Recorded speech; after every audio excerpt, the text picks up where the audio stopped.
Is your Tacoma's alarm going off randomly? Let's pinpoint the issue.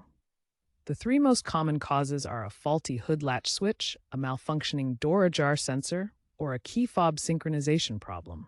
A failing hood latch switch, often due to corrosion or rust, can send false signals that the hood is open, triggering the alarm.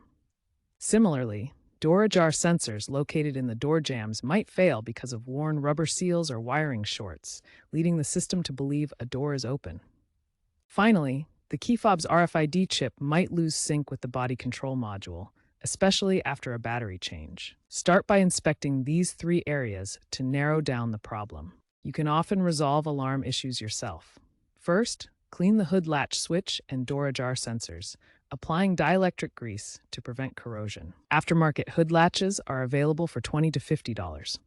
For fob issues, try a manual resync. Insert key, turn ignition, press fob buttons. If these steps don't work, an OBD2 scanner can reveal error codes like B1000 hood sensor or C1310 fob mismatch.